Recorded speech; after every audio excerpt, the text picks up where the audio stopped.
Hello friends, welcome. आज आपण इथे महाडिस्कॉम 2026 ची जी रिक्रुटमेंट आहे फायनान्स अँड अकाउंट, ज्याच्यामध्ये सिनियर मॅनेजर, डेप्युटी मॅनेजर जी पोस्ट आहे त्यासाठी चॅप्टर 5 फायनान्स मॅनेजमेंट मध्ये आज टॉपिक 4 कॅपिटल स्ट्रक्चर थेअरीचे एमसीक्यूज आपण इथे कव्हर करणार आहे. ठीक आहे. आणि ही जी सिरीज आपण स्टार्ट केलेली आहे ही टिल एक्झाम पर्यंत जी आहे ती स्टार्ट राहणार. तर ज्यांनी आतापर्यंत चॅनलला सबस्क्राईब नाही केलं ते चॅनलला सबस्क्राईब करून घ्या, मीन्स जेणेकरून नोटिफिकेशन थ्रू तुम्हाला सर्व व्हिडिओज मिळून जाणार. तसंच बघा, महाडिस्कॉमसाठी प्रोफेशनल नॉलेजची फायनान्स अँड अकाउंटची पीडीएफ सुद्धा अवेलेबल आहे, ज्याच्यामध्ये सगळे एमसीक्यूज कव्हर केलेले आहेत 7 सब्जेक्टचे टॉपिक वाईज. ज्यांना पण पीडीएफ हवी असेल व्हॉट्सअप नंबर दिलेला आहे, व्हॉट्सअपला मेसेज करून पीडीएफ तुम्ही परचेस करू शकता.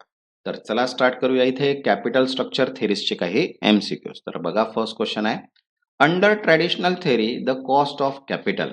पारंपरिक सिद्धांतानुसार भांडवलाचा खर्च कसा बदलतो? बघा, ऑप्शन आहे first remain constant at all डेप्ट level, second decrease continuously, third increase continuously and fourth first decrease then increase. तर करेक्ट आन्सर आहे fourth, first decrease then increase. प्रथम कमी होतो नंतर वाढतो. Because traditional theory states moderate debt means lower working weightage average cost of capital. Excess debt means increased financial risk. So weightage average capital cost increase. Next, second, according to net income means NI theory, increasing debt in capital structure will. NI means net income सिद्धांतानुसार भांडवली संरचनेत कर्ज वाढल्यास काय होईल? बघा, option आहे first increase WACC, second decrease WACC, third keep WACC constant and fourth increase cost of equity only. तर करेक्ट आन्सर आहे second, decrease WACC, working weightage average cost of capital कमी होईल. Because NI theory assume debt is cheaper than equity, so increasing reduce overall cost of capital. Next, third, according to net operating income means NOI theory, the value of firm depends on. NOI सिद्धांतानुसार कंपनीचे मूल्य कशावर अवलंबून असते? तर बघा, option आहे first capital structure, second market value of equity, third operating income and business risk and fourth amount of debt. तो करेक्ट आन्सर आहे third, operating income and business risk, कार्यकारी उत्पन्न आणि व्यवसाय जोखीम. Because NOI theory state that firm value depends only on operating income and business risks, not on financing risks. Next, fourth, which theory state that capital structure does not affect the value of firm in a perfect market? परिपूर्ण बाजारात भांडवली संरचनेचा कंपनीच्या मूल्यावर परिणाम होत नाही असे कोणते सिद्धांत सांगते? बघा, ऑप्शन आहे first traditional theory, second net income theory, third Modigliani Miller theory without taxes and net operating income theory. तर करेक्ट आन्सर आहे third, Modigliani Miller theory without taxes. ठीक आहे. Because it assumes perfect capital market means no taxes, no bankruptcy cost. Under this assumption, capital structure do not affect firm value. Next, fifth, the optimal capital structure is the point where सर्वोत्तम भांडवली संरचना कोणत्या बिंदूवर मिळते? बघा, option आहे first profit is maximum, second depth is maximum, third WACC is minimum and equity is maximum. तर correct answer आहे third, WACC is minimum, WACC किमान, because optimal capital structure occur, WACC is minimum, firm value is maximum. Next, sixth, which theory assume no taxes, no bankruptcy cost? कोणता सिद्धांत कर व दिवाळीखोरी खर्च नसल्याचे गृहीत धरतो? बघा, ऑप्शन आहे first traditional theory, MM theory without taxes, then NI theory and trade off theory. तर करेक्ट आन्सर आहे second, Modigliani Miller theory without taxes. In 1958 it assumed perfect market, no taxes, no transaction cost, no bankruptcy cost. Next, 7, under MM theory means Modigliani Miller. ठीक आहे, with taxes the value of firm increase due to. करांसह MM सिद्धांतानुसार कंपनीचे मूल्य कशामुळे वाढते? तर बघा, option आहे dividend payment, tax shield on interest, higher equity cost and operating profit. तर करेक्ट आन्सर आहे second, tax shield on interest, व्याजावरील कर सवलत. Because interest payment are tax deductible, creating a tax shield which increase firm value. Next, 8, which theory argue that capital structure is irrelevant to firm value? कोणता सिद्धांत सांगतो की भांडवली संरचना कंपनीच्या मूल्यावर परिणाम करत नाही? बघा ऑप्शन आहे net income theory, traditional theory, MM theory without taxes and trade-off theory. The correct answer is third, MM theory without taxes, because according to the MM proposition, value of lived firm equals to value of unlived firm without taxes. Next, 9. Financial risk increase mainly due to.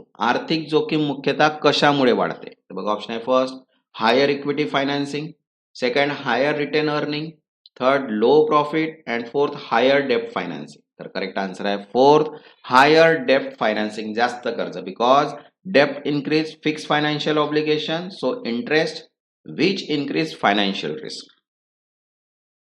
Next, 10th, which theory assume that cost of equity increase with leverage but WACC remain constant? कोणत्या सिद्धांतानुसार कर्ज वाढल्यास equity खर्च वाढतो पण WACC स्थिर राहतो? तर बघा ऑप्शन आहे first NI theory, traditional theory, NOI theory, trade off theory. तर करेक्ट आन्सर आहे third NOI theory. NOI theory is cost of equity increase with leverage overall, so WACC remain constant.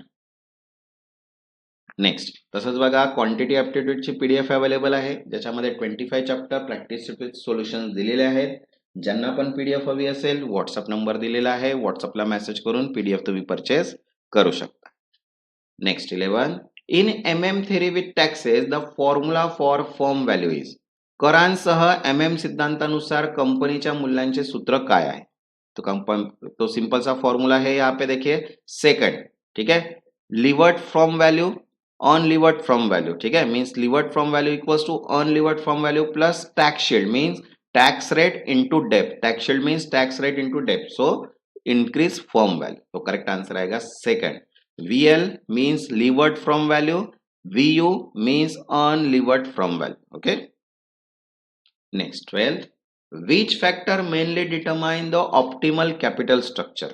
सर्वोत्तम भांडवली संरचना मुख्यतः कशावर अवलंबून असते? बघा ऑप्शन आहे first market demand, second risk and cost of capital, third cells revenue and fourth production capacity. तर करेक्ट आन्सर आहे second risk and cost of capital, जोखीम व भांडवल खर्च, because optimal structure balance, so cost advantage and depth financial risk of excessive depth.